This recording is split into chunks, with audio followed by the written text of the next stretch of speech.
여러분 안녕하십니까? 광주 MBC 뉴스데스크입니다. 국립아시아문화전당 ACC와 전남대병원을 잇는 도로죠. 예전 인쇄가게들이 밀집해 있던 인쇄 거리가 내년 1월부터는 확 넓어지게 됐습니다. 또 보행자를 위한 길도 만드는 등 광주시가 대자보 도시로 가기 위한 변화가 조금씩 일고 있습니다. 김초롱 기자의 보도입니다. 매끄럽게 다듬어진 길 위에 차례차례 블록이 깔립니다. 기존 도로를 확장하는 공사입니다. 국립아시아문화전당 ACC와 전남대를 잇는 약 200m 구간이 해당합니다. 짧은 길인데 굉장히 막히는 이상한 구간이었어가지고 넓어지면 더 많이 편해질 것 같아요. 도로 인근 건물 20곳을 철거하는 등 기존보다 폭이 2배로 넓어져 시야도 트였습니다. 전남대병원 방향으로 3개 차로, ACC 방향 2개 차로가 생기게 됩니다. 이 도로 양옆으로는 보행자들이 걸어 다닐 수 있는 길도 함께 만들어집니다. 광주시가 추진 중인 걷고 싶은 길을 위한 8개 주요 사업 중 하나이기도 합니다. 광산길을 광주공원 비포차 거리 등과 연결해 보행자 발길이 이어지게 하는 등 구도심을 활성화하는 게 목표입니다. 공사는 지난 2012년 착공했고 국비 등 모두 323억 원이 투입됐습니다. 공사 완료 후 시설물 이관 및 사용 개시 공고 등의 행정 절차를 거쳐서 25년 1월경에는 도로 개통이 가능할 것으로 예상하고 있습니다.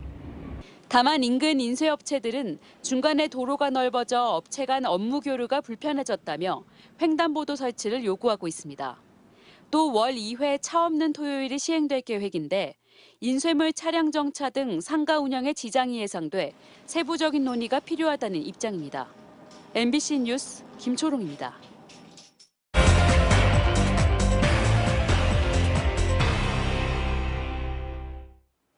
영농형 태양광이란 게 있습니다. 논이나 밭에 태양광 패널을 설치해서 전기도 생산하고 농사도 지을 수 있게 한 건데요. 획기적인 아이디어임에도 불구하고 전국에 80개밖에 설치가 안 됐을 정도로 보급률은 저조한 상황입니다. 왜 그런지 임지은 기자가 한 걸음 더 현장 취재했습니다. 드넓은 농경지 위를 100kW급 태양광 패널 지붕이 덮고 있습니다. 이곳에서 수확된 쌀은 20kg짜리 50포대. 햇볕을 가리는 패널 탓에 수확량은 전보다 30%가량 줄었지만 농가 소득은 오히려 늘었습니다. 연평균 2,400만 원 상당의 태양광 발전 소득 덕분입니다. 장기적인 측면으로 보면 충분히 태양광 수익으로 인한 경제적인 효과 때문에 가능하다고 봅니다. 태양광 밑에서는 이렇게 농기계가 왔다 갔다 할 수 있을 정도의 넓은 공간이 있습니다.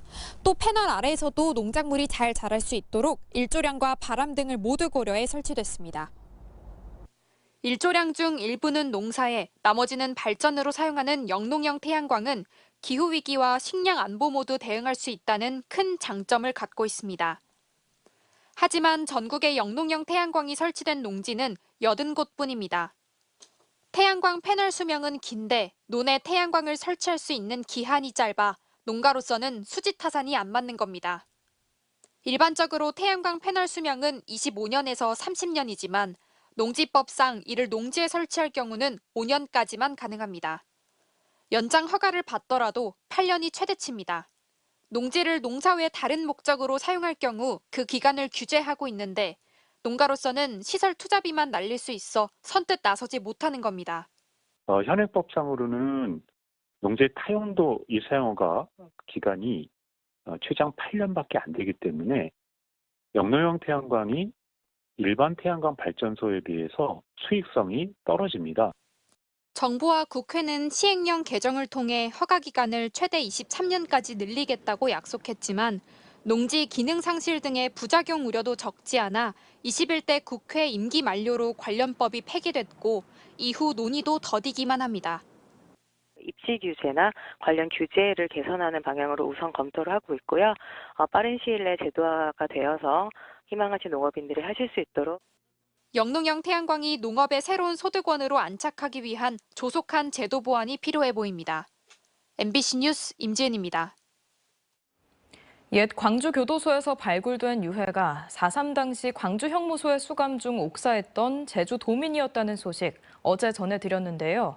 당시 광주 형무소에서 옥사한 4.3 희생자들의 판결문과 형무소 사망진단서를 입수해봤더니 10명이 넘는 제주도민들이 양시처럼 옥사한 걸로 파악됐습니다. 제주문화방송 이소연 기자의 단독 보도입니다. 1950년 1월 27일 광주지방법원의 판결문. 피고인은 제주도 남제주군 출신 오원보 씨입니다. 광주 형무소에 수감 중 1월 21일 사망해 공소를 기각한다는 주문입니다. 유전자 대조로 신원이 확인된 양천종 씨와 같은 경우입니다. 4.3 당시 광주 형무소로 끌려간 제주도민은 179명. 제주 유치장 포화로 광주 형무소로 옮겨진 뒤 광주지법에서 재판을 받았는데 판결문과 사망 진단서 등에 따르면 16명이 형무소에서 숨졌습니다. 당시는 옥중 사망한 경우 대부분 무용고자 합장묘에 안장했고 1971년 유해가 발굴된 광주 문흥동으로 교도소를 옮기면서 합장묘를 가져간 것으로 조사됐습니다. 광주 최초 형무소에서 문흥동으로 이전을 할 때 일원에 매장되어 있었던 그 수용자들의 유해를 전부 다 이렇게 수거해가지고 콘크리트 함에다가 넣어서 합장을 했어요. 때문에 발굴된 유해 중에는 4.3 희생자가 더 있을 가능성이 높습니다. 261구에 대한 유전자 대조 작업을 마쳤지만 추가 체열을 통한 신원 확인 작업이 필요한 이유입니다. 10년 넘게 형무소 수용인들을 집중 조사한 4.3 도민연대는 옛 광주 형무소 근처 5곳에서 집단 총살됐다는 증언이 확보됐다며 유해 발굴 작업이 필요하다고 말합니다. 정부의 4.3 진상조사 보고서도 1950년 7월 7일부터 보름 동안 헌병들이 광주 형무소로 몰려와 재소자들을 트럭에 싣고 산으로 끌고 가 총살했다고 기록하고 있습니다. 야산 등에는 매장될 가능성이 있습니다. 만약 이런 사전 준비와 조사를 거쳐서 발굴한다면 그분들의 유해도 발굴 가능성이 있죠. 4.3 당시 전국 형무소로 끌려가 행방불명된 제주도민은 4천여 명. 지금까지 광주 형무소와 대전 골령골에서 단 2명의 희생자만 확인됐습니다. MBC 뉴스 이소연입니다. 1970년 11월 13일, 오늘은 한국 노동운동의 상징인 전태일 열사가 스스로 목숨을 끊은 날입니다. 전태일 열사는 일기에서 생애 가장 행복했던 시절은 대구의 옛집에 살던 때라고 밝혔는데요. 광주 시민들을 비롯한 전국의 시민들로부터 성금을 모아 그 옛집을 복원했고 오늘 기일을 맞아 기념식을 열었습니다. 대구 문화방송 이태우 기자입니다. 청계천 노동자 전태일은 어디 출신이냐는 물음에 대구 청년 전태일이라고 했습니다. 22살 짧디 짧은 삶이지만 1962년 8월에서 1964년 2월까지 15 남짓의 나이로 대구에서 보낸 시절을 가장 행복했다고 일기에 썼습니다. 바로 대구시 중구 남산동 2178-1번지. 전태일 6 가족이 살았던 새방은 함석 지붕을 인 4평의 좁은 공간. 사단법인 전태일의 친구들은 2019년에 옛집을 사들이기 위해 시민 모금운동을 결정하고 다음해 11월 남산동 옛집을 매입했습니다. 삶의 터가 여기에 유일하지만 또 거기다가 자기 자신이 가장 여기에서 인생의 의미를 둔 겁니다. 그래서 저희들이 2015년부터 서서히 생각하다가 코로나 등으로 보건공사가 지지부진하다 올해 4월에서야 공사를 시작해 개관을 하게 됐습니다. 저희 가족으로서는 감격스럽고 또 오빠를 다시 그 집을 통해서 만난다는 돌아가신 어머니, 우리 가족을 다 그 한 집으로 다 불러 모은다라는 그런 느낌으로. 앞으로 옛집은 역사와 인권을 배우는 체험의 현장, 노동자, 이주민 같은 소외받는 이웃과 함께하는 연대의 공간으로 쓰입니다. 무엇보다 전태일 기념관으로 탈바꿈 할 옛집은 인간 사랑이란 열사의 정신을 잇는 대구의 상징으로 자리매김할 예정입니다. MBC 뉴스 이태우입니다. 2달 전 광주에서 한 유튜버가 음주운전 의심 차량을 뒤쫓았는데 쫓기던 남성이 교통사고를 일으켜 숨지자 사적 제재 논란이 일었는데요. 수사기관이 해당 유튜버의 추격전과 사망사고 사이에 연관성이 있다며 구속영장을 청구했는데 법원이 기각했습니다. 보도에 김영찬 기자입니다. 음주운전 헌터라 불리는 유튜버 41살 최모 씨가 구속 전 피의자 신문 영장 실질 심사를 받기 위해 법정에 들어섭니다. 최 씨는 음주운전 의심 차량을 추격하다가 일어난 교통 사망 사고와 관련해 공동 협박 등의 혐의를 받고 있습니다. 사격죄 제가 정당하다고 생각하십니까? 피해자에게 혹시 하실 말씀 없으신가요? 최 씨는 지난 9월 광주 광산구의 한 도로에서 음주운전 의심 차량을 추격했습니다. 최 씨의 추격을 피해 차를 몰고 달아나던 30대 남성은 화물차를 들이받고 현장에서 숨졌는데 최 씨의 추격이 이 남성의 사망사고 원인 중 하나로 지목됐습니다. 당시 사적 제재 논란이 일었고 박성주 광주경찰청장이 수사에 대한 강한 의지를 보이기도 했습니다. 이 사적 제재의 부분이 사회적 비난 소지가 굉장히 큰 분위기입니다. 그래서 건 발생 초기서부터 그러한 부분에 대해서 철저히 수사를 해라. 유튜버인 최모 씨는 영장 실질 심사에서 혐의를 대부분 부인한 것으로 알려졌습니다. 교통사망사고와 최 씨의 추격이 연관이 있다고 보고 경찰이 신청한 구속영장을 검찰이 법원에 청구했지만 영장은 법원에 의해 기각됐습니다. 광주법원 최유신 부장판사는 증거인멸 우려가 없고 현 단계에서 구속 사유와 필요성이 인정하기 어렵다는 취지로 기각 사유를 설명했습니다. 수사기관들이 2달 가까이 수사를 벌였지만 법원의 영장 기각으로 수사에 제동이 걸린 셈입니다. 경찰은 일단 최 씨에 대한 보강 수사를 이어간다는 계획입니다. MBC 뉴스 김영창입니다. 여수는 임진왜란 승리를 이끈 전라좌수영의 본영으로 이순신 장군 생애에서 8년간 가장 빛나는 주무대였습니다. 최근 지역에서는 여수가 최초의 3도 수군 통제형이 확실한데도 다른 곳에서 이를 선점하고 있다며 수정하고 바로 잡아야 한다는 시민운동이 전개되고 있습니다. 최우식 기자가 보도합니다. 임진왜란이 한창이던 1593년 전라좌수사 이순신 장군에게 초대 3도 수군 통제사 직책이 겸직 제수됐습니다. 3도 수군 통제형은 이때부터 조선 수군이 폐지되는 1895년까지 유지됐고 거제도로 옮겨가는 1601년까지 여수가 본영이었습니다. 하지만 1593년 선조의 교지를 받은 곳이 본영인 여수가 아닌 임시 주둔지 행령이 있던 한산도였고 1604년 7대 통제사부터는 지금의 통영에 자리를 잡게 된 겁니다. 학계에서는 통영시가 통제형 설치 420주년을 기념하며 최초의 3도 수군 통제형이란 주장을 하는 설의 근거를 여기에서 찾고 있습니다.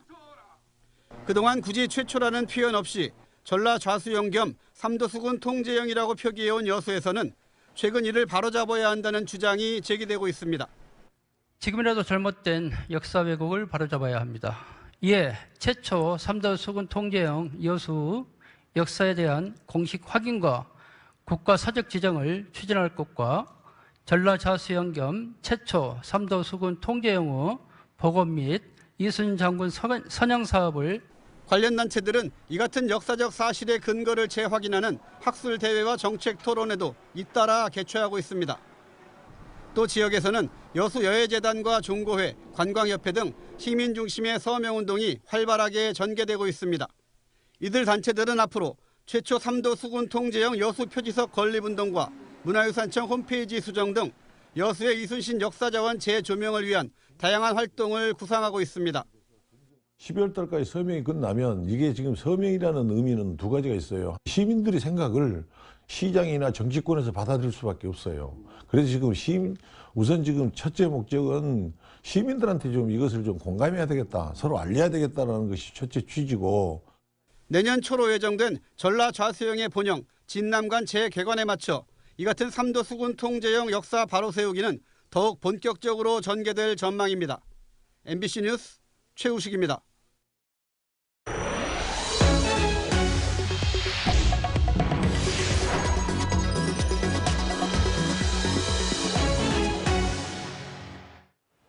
광주 군공항의 무한 이전을 반대하는 무안 군민들이 오늘 운남 농협 앞에서 반대 집회를 열었습니다. 광주 군공항 무안 이전 반대 운남 지역 대책위는 광주시는 민간공항을 무안공항으로 이전하겠다는 국가 계획과 약속을 어기고도 민간공항을 인질로 군공항을 보내려 한다며 자신의 지지율을 위해 무안군민을 괴롭히는 강기정 시장을 양심불량이라고 비판했습니다.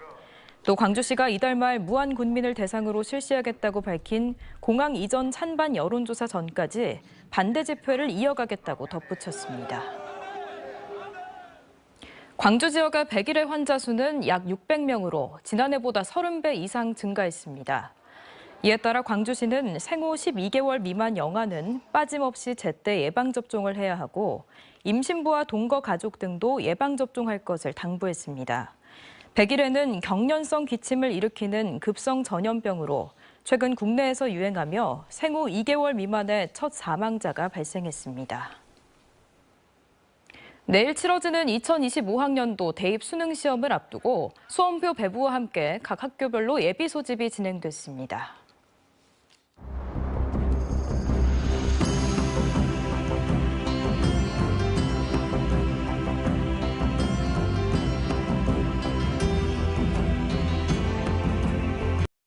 언제 어디서나 내 손 안의 뉴스. 광주 MBC 뉴스 유튜브 구독으로 함께하세요.